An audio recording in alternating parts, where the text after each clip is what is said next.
नमस्कार दोस्तों, मेरा नाम है गौरांग शर्मा। मैं आप सब लोगों का स्वागत करता हूं हमारे इस YouTube channel finance by Gaurang Sharma में।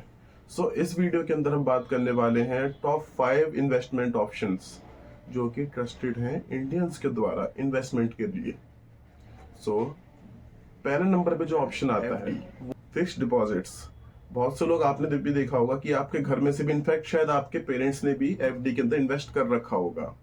ये होता है नॉर्मली लॉन्ग टर्म के लिए होता है। इसको आप एफडी को एज अ 2 महीने, 3 महीने या 6 महीने के रूप में नहीं देख सकते। इसको कम से कम भी नहीं तो साल भर के लिए देखना ही पड़ता है। तो इसमें हमें अमाउंट होल्ड हो जाता है 1 साल के लिए, 2 साल के लिए। एफडीज के अंदर अमाउंट होल्ड हो जाता है 6 मंथ्स के लिए, 1 ईयर के लिए, एज पर बैंक पॉलिसी। बहुत से बैंक्स होते हैं वो आपको 6 मंथ्स पे रिटर्न देते हैं, कुछ होते हैं 1 ईयर में देते हैं आपको, कुछ 5 ईयर्स के लिए एफडी होती है, कुछ 3 ईयर्स के लिए होती है। ये एज पर बैंक पॉलिसी आपको मिल जाएगी डिटेल्स। जो हमारा सेकंड नंबर पे मोस्ट ट्रस्टेड है वो है म्यूचुअल फंड्स। आप देखेंगे कि आजकल एक दौर निकल गया है, आप देखेंगे ये एक दौर चल गया है कि अब सभी को मार्केट के अंदर इन्वेस्ट करना है।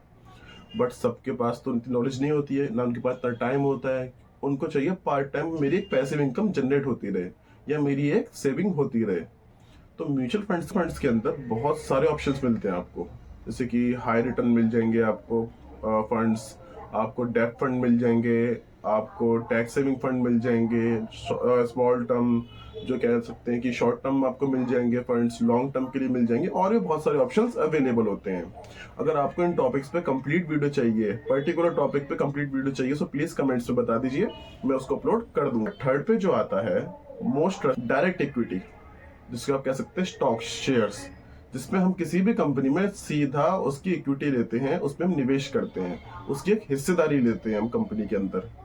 जैसे कि टाटा के शेयर्स हो गए, अडानी के हो गए, और आपके इसमें रिलायंस के शेयर्स हो गए, बहुत सारे टोटल एनएससी बीएससी के अंदर कई हजार कंपनीज लिस्टेड है जिनकी आप इक्विटी शेयर्स ले सकते हैं, आप हिस्सेदारी ले सकते हैं। उसमें क्या होता है, आपको डिविडेंड के रूप में भी आपकी इनकम होती है, और आपकी जो शेयर है, मान लीजिए कोई शेयर है 50 से जाके 100 पे चला गया, 200 पे चला गया, वो तो आपकी fix income in the sense dividends के रूप में। कंपनी का एक होता है कि कंपनी मान लीजिए कि एक शेयर पे 5 रुपए दे रही है आपको डिविडेंड के रूप में, एज पर उसकी जो इनकम हुई है, जो उसका प्रॉफिट हुआ है, उसके हिसाब से डिविडेंड देती है कंपनी। फोर्थ पे आता है पोस्ट ऑफिस सेविंग स्कीम। हालांकि आजकल तो बहुत कम लोग ही पोस्ट ऑफिस की स्कीम्स में अपने इन्वेस्ट करना, अपने पैसे को रोकना पसंद करेंगे। नंबर फोर्थ पे आता है पोस्ट ऑफिस सेविंग स्कीम। आप इन सब जो मैंने बता रहा हूँ आपको, गूगल भी कर सकते हैं, आपको वहां पे डिटेल्स मिल जाएंगी।